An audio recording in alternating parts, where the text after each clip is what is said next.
The Story of the Light That Remembered Itself. Chapter 1. When the Light Began to Fade. No one noticed when it started. Not her friends, not the people who spoke to her every day, not even her. But Ilara felt it. It wasn't sadness exactly. It was a quiet heaviness, like carrying invisible weight in her chest. She laughed, but the laughter didn't reach her eyes. She listened, but her soul felt far away. She moved through life absorbing everything, other people's worries, their expectations, their disappointments, their unspoken emotions. And slowly, silently, her light dimmed. One evening, as the world outside rushed endlessly, Ilara sat alone and whispered, "I don't feel like myself anymore." And in that whisper, the journey began. Chapter 2. The Moment of Awareness. Awareness does not arrive loudly. It comes like a soft knock on the soul of the door. Ilara began to notice patterns.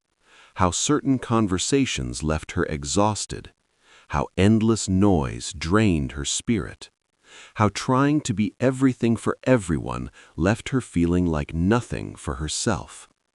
She realized something powerful. Her energy had no boundaries, and energy without boundaries leaks. That night, she wrote one sentence in her journal: "I choose myself." It was the first act of protection. Chapter 3. Learning the Language of Energy. Ilara discovered that everything speaks, even silence. Thoughts speak, places speak, people speak. Some voices nourished her, others slowly stole her light. She learned to pause before reacting, to breathe before responding, to listen to how her body felt instead of ignoring it. And with every conscious pause, her aura began to strengthen, not by force, but by clarity. Chapter 4. The Call of the Earth. One morning, Ilara walked outside without a destination. She let the sun touch her skin. She felt the ground beneath her feet. She inhaled deeply, slowly, intentionally. The earth did not judge her. It did not rush her. It simply held her. As she stood there, she imagined her worries sinking into the ground, dissolving, returning to where they belonged. In that moment, she understood. A high frequency is not floating away. It is being deeply rooted. Chapter 5. The Courage to Set Boundaries. Boundaries changed everything. Ilara learned that saying no was not rejection, it was alignment. She learned that distance was not cruelty, it was self-respect. She stopped explaining herself to those who refused to understand. She stopped carrying emotions that were never hers to begin with. In her mind, she visualized a soft, radiant light surrounding her body, not a wall, a filter. Love could pass through. Peace could stay. Drainage could not. Her aura grew clearer, stronger, calmer. Chapter 6. The Sacred Act of Cleansing. Every evening became a ritual. Ilara dimmed the lights. She sat in stillness. Sometimes she prayed. Sometimes she meditated. Sometimes she simply breathed. She imagined the day dissolving from her energy.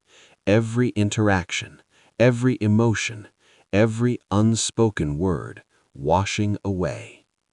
She learned that cleansing was not something mystical. It was presence. And presence raised her frequency effortlessly. Chapter 7. The Inner Dialogue. The mind can be either a sanctuary or a battlefield. Ilara began to listen to her thoughts, not to judge them, but to question them.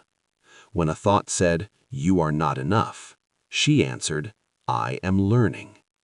When fear whispered, "You will fail," she replied, "I will grow." Every compassionate thought stitched light back into her aura, and slowly the inner noise softened. Chapter 8. Choosing Joy Without Guilt. Joy returned quietly, in music, in movement, in moments of laughter without reason. Ilara stopped waiting for permission to feel good. She realized something revolutionary. Joy is not a reward, it is nourishment. The more she honored what lit her up, the higher her frequency rose. And with that rise, her world began to respond differently. Chapter 9. Rest as a Spiritual Practice. Rest became sacred. She slept when her body asked. She paused when her soul felt tired. She allowed silence to heal what words could not. She learned that exhaustion weakens the aura, not because the soul is fragile, but because it deserves care. And in rest, her light stabilized. Chapter 10. When the frequency shifted. The world did not change, but Ilara did. Negative energy no longer clung to Ilara. Chaos no longer pulled her in. Heavy emotions passed through instead of staying. Her frequency became her protection. She no longer fought darkness. She simply did not resonate with it. Final chapter. The Remembering. One morning, Ilara looked at her reflection and smiled. Not because everything was perfect, but because she was whole. She finally understood. The aura is not something you build, it is something you remember. And when you honor your energy, your frequency rises naturally, not through force, but through love, awareness, and truth. And from that day on, she did not try to protect her light. She lived it.